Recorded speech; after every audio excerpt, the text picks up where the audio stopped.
All right, so we'll talk about one unique thing that LinkedIn has over a lot of the other social media platforms is the ability to export your connections off of LinkedIn.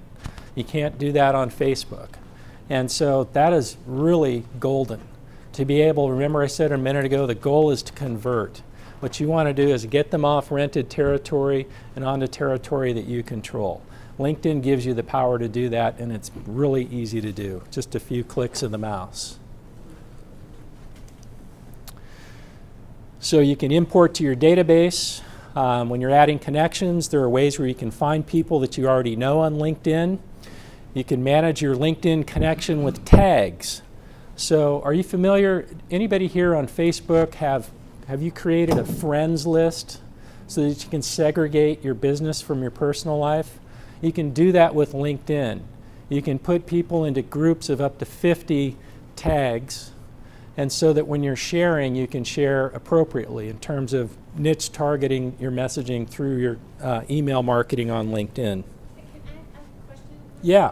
So with the tags then at LinkedIn, are you talking, what they talking about then? People, they're tagged into a group? Right. So you open up your connections.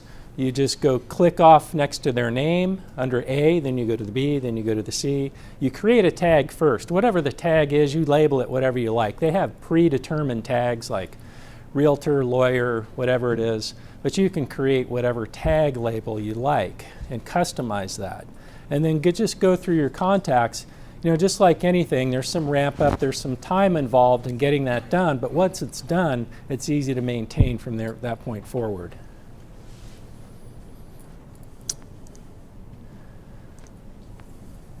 So all you do is you go up here to Contacts, you click on My Connections, then you go down here to Export Connections, and before you do that, you just click off the connections that you want. You can do it by company, by location, by industries, by activity. So when you're exporting your contacts off of LinkedIn elsewhere, you can choose which ones you want to export. So as you're migrating them somewhere else, you can be selective about doing that. Instead of just pulling them all off at once, you can pick and choose the ones that you want.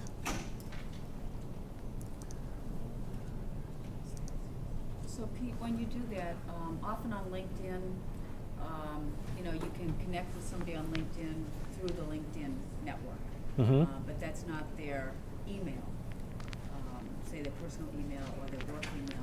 How do we get to the next place of finding out what their personal or work email?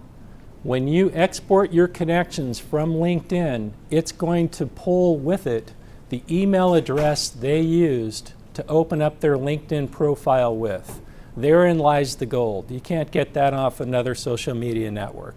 So now that email address becomes known to you because it's pulling out when it exports their name, whatever contact, but most certainly their name and their email address will be the minimum amount of information that you're going to get from that export.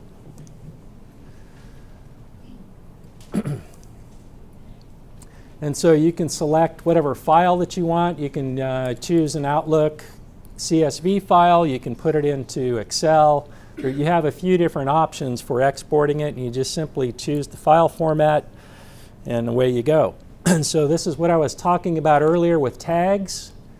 So what you do is you create a label, whatever those labels you want, you just create those, and then you just check off the appropriate contact that matches the label. You can put up to 50 in one tag group, and then now you're segregating your list for future marketing purposes. You are limited to 50. Per tagged label, that's right.